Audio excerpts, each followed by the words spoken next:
So let me get this straight. Less than a month to Election Day, and this is our candidate? Yep.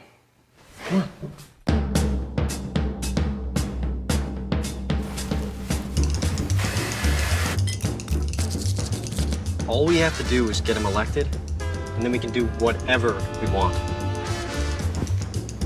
Stop it. Stop it. This fall, get ready for a presidential candidate unlike any other. I think we're good. Not good. 别忘了拜登 ，Hunter 还欠咱们呢。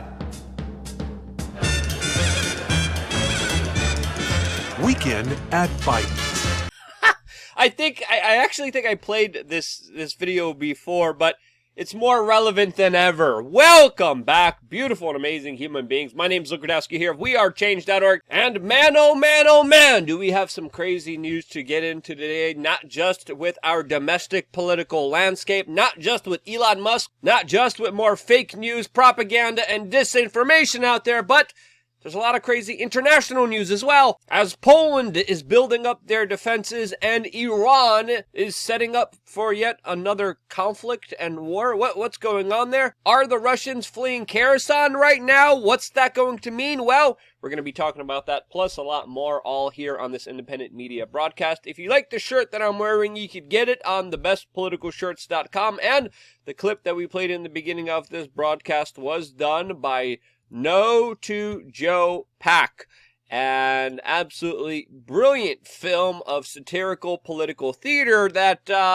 definitely deserves to be shared widely, as this video came out in 2020, and it couldn't be more true, especially during these upcoming midterm elections, which of course everyone is keeping an eye on, and let's just say things aren't going that favorably for the Biden administration. We're going to link this YouTube channel down in the description below so you could subscribe to them and watch more of their amazing, incredible work. And you got to ask yourself, what did you expect was going to happen here? And with leadership like that, it shouldn't surprise people that, of course, this political party is not doing well at all. Even in places like New York City, a mainly liberal Democratic state that looks like it might actually turn red during this upcoming election, where the unelected governor there, Kathy Hochul, Miss Pro-Lockdown, just came out and said that the spiraling rise in crime in that particular state is a, quote, GOP conspiracies, essentially saying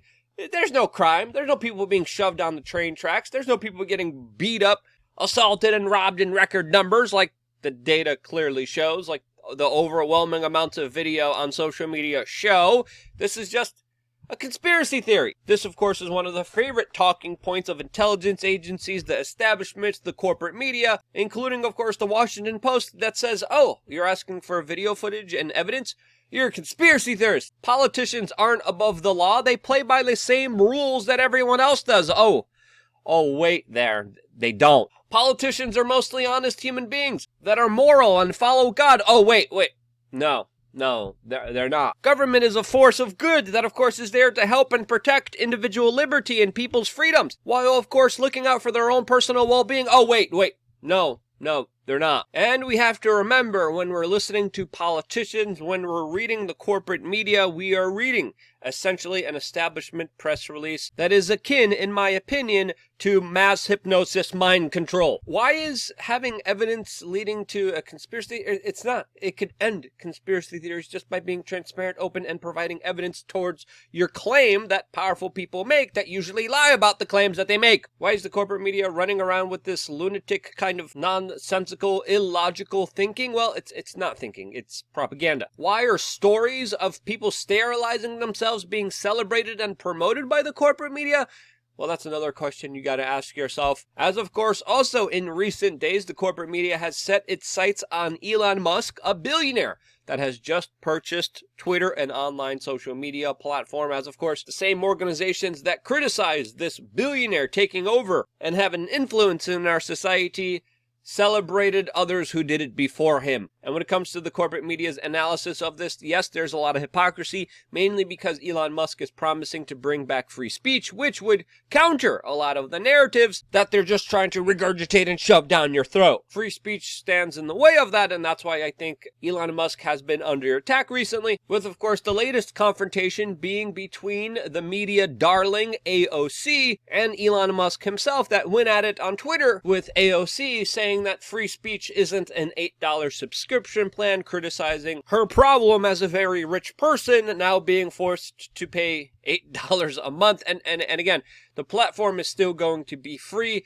If you want special services, you'll just have to pay $8 for it. Elon Musk responded with a bunch of memes criticizing AOC and her $58 sweaters, which, by the way, are made in the USA, so I can actually see why they're so expensive, leading to the point now where AOC is accusing Elon Musk of personally stopping her notifications on her account. Yes, AOC is saying that her account was, quote, conveniently frozen because allegedly Elon Musk is upset at her. Yeah, that doesn't really make sense that Elon Musk would do this. Again, this is a claim that AOC is making, which I haven't seen personally corroborated, and logistically, just on its face value, is a little hard to believe, as of course, a lot of people have problems with their internet or their network, and what's really going on here, we don't know. But either way, we're finding out today that the $8 a month surcharge for having a blue check mark could be enforced as early as Monday, as today we're finding out, according to the Daily Mail, that over 50% of the company will be fired from their workforce, while of course eliminating work from anywhere policies. This, as also Elon Musk has promised that it is going to take weeks in order to restore some of the accounts that were previously banned on the platform. An answer that a lot of people are skeptical of, as of course the head of Twitter safety just tweeted that they're still working actively on content moderation, specifically with a Renee DeRista, an individual seen here on stage with Bill Gates at a goalkeepers event, whose organization is accused of setting up false flag online troll attacks against Republican political candidates. And with Elon Musk responding to all of this, bragging how he's working with the Bush Center, the ADL, and many other very partisan organizations that honestly should have a lot of people asking what's really going on here, and should be legitimately concerned as I am, but not as concerned, mainly because I have LukeUncensored.com, my own platform, my own website, my own rules. I get to do and say whatever I want, when I want, on my own platform. LukeUncensored.com is the place to be. We got a forum, a members area, 3 masterclasses, and we have a brand new spanking video available for you right now, right after this video, as we're going to be talking about some spicy hot button issues, particularly about Skynet, particularly about spiritual issues that of course are going to be only talked about at length for viewers on LukeUncensored.com. It's definitely going to be a jam-packed video today, as of course I've been concentrating most of my efforts, most of my homework, my research, my blood, sweat, and tears towards providing the best amount of content that I can that could help individuals with the right information on LukeUncensored.com. We have very easy ways to sign up. Just click right here, put in your information, put in your email, and you will be emailed the login credentials. You simply just log in right over here, and bada bing, bada boom, you have access, exclusive merchandise, exclusive events, lots of things that we're going to be working on and partnering together only with members of LukeUncensored.com. See you there right after this video. Now, of course, we're still not done with our main topic that we are here to discuss, and that is, of course, the larger geopolitical conflicts that are unfolding all throughout the world. And we're not just, of course, talking about Ukraine, as, of course, there has been a lot of scuttlebutt, especially from Iran, that there might soon be a potential conflict with that country and regional power. This, as Germany is now urging its nationals to leave Iran, as Saudi Arabian officials are telling the U.S. government that Iran may soon attack the Saudi Arabian kingdom. This, of course, would start a huge regional conflict in the Middle East that would essentially create another proxy conflict between the East and the West, as, of course, Iran is very strongly aligned with Russia and China. Saudi Arabia is wavering with their support with the United States, but still at the end of the day is mainly supported by them and is armed by them. If there is a regional conflict between Iran or Saudi Arabia, this would mean the price of energy would skyrocket even more dramatically than it already is, and the pandemonium and the loss of life would be very severe. And it's not just Saudi Arabia and Iran that people are paying attention to. There's also the possibility, according to some analysts, that there might be some kind of regional conflict between Azerbaijan, and whether it's Azerbaijan, whether it's Saudi Arabia, whether it's potentially even a false flag to go or to start a war with Iran, the potential here has been building up for a very long time, as for years now. We talked about the potential and the disaster that a regional Middle Eastern country between the Sunnis and Shiites would cause, that would spark devastation that humanity wouldn't even know how to deal with. Again, lots of crazy things happening, especially with Iran, especially with the unrest happening inside of that country. What will happen next? What will be the provocation? Will there be a false flag? Well, this is all something we are going to be paying close attention to, as of course it's important news that deserves our eyes and ears. This, as of course, Poland right now is building up its borders, particularly with Russia in the Kaliningrad area, as the Polish government is now setting up a 130-mile fence along the border, as Poland is now accusing Russia of potentially trying to orchestrate another influx of migrants from Africa and the Middle East into their country in a, quote, effort to try to destabilize them. Now, of course, tensions between Russia and Poland have been building. There is no love lost there, especially historically speaking. This, as it looks like the situation in Ukraine for the Russians, is getting more and more desperate, as today we're getting a bunch of news reports of allegedly Russia abandoning the front line of the conflict